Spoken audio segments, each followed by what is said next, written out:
What is the work that is going to take another perhaps 2 years or even more, even after you do leave, that needs to get done? Well, the transformative work, of course, is making sure that our cost structure reflects the dealing with businesses that are no-growth businesses and what to do about them, and particularly expansively about opportunities there, because clearly...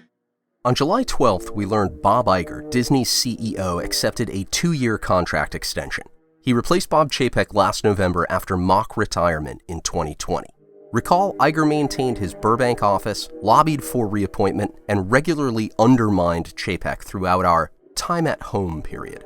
Now, as before, he and his fellow bodhisattvas on the board are vigorously destroying Disney. They oversee all the alphabet activism and risk aversion that currently plagues the corporation. I won't list their mistakes in the interest of conciseness. Many other channels exist to report them, so if you wish, search YouTube for Disney failures. You'll be rewarded with thousands of videos. This video is a lament with implications for Star Wars.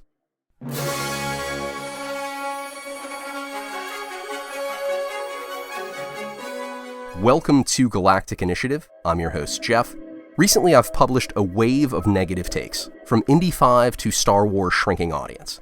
I concocted an effusive video about The Empire Strikes Back to preserve a degree of balance. However, in all honesty, I feel myself slipping to the dark side. Fear, anger, hate.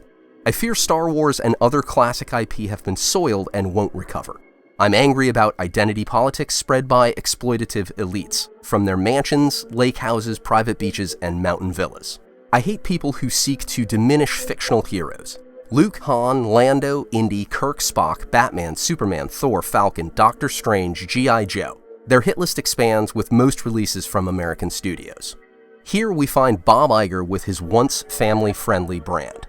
He's 72, and like a certain political ally, might die before relinquishing power.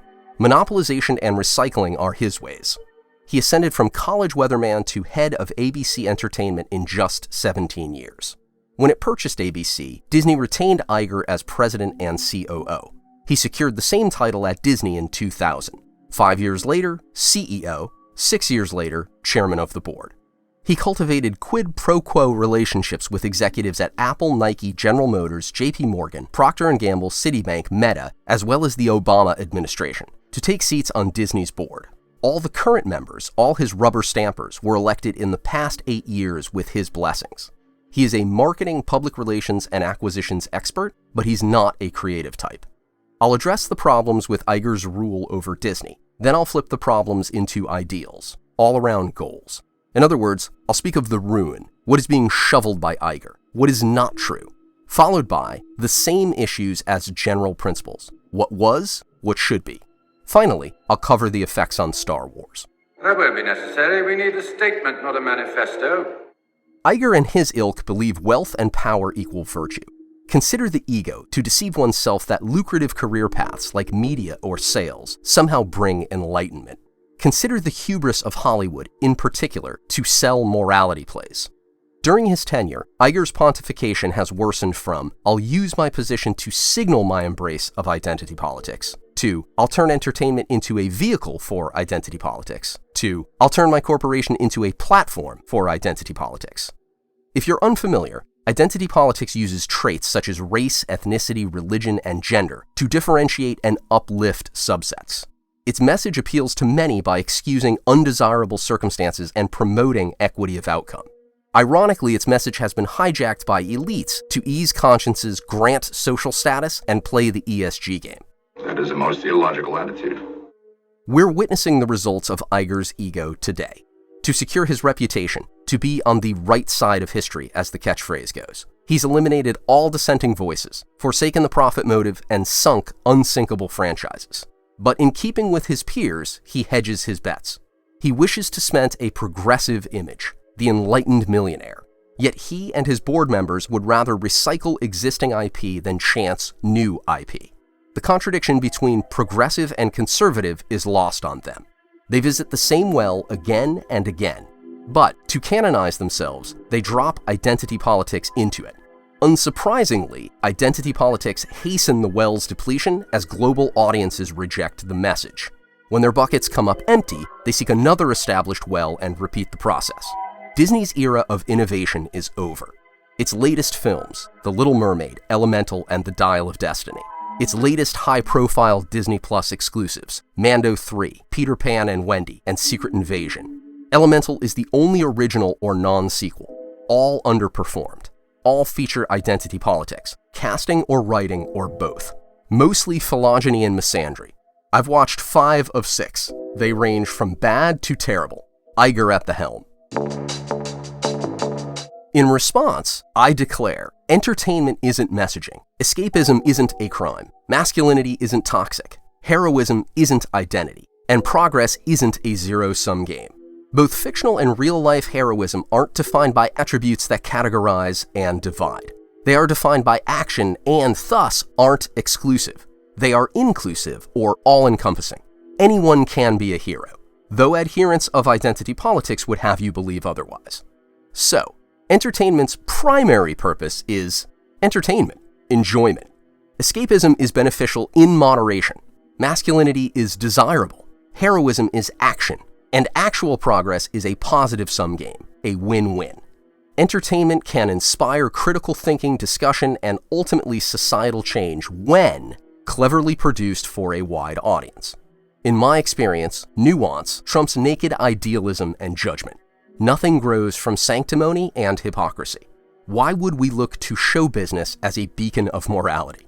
About the spiritual journey of what it is to become who you are. I'm not optimistic.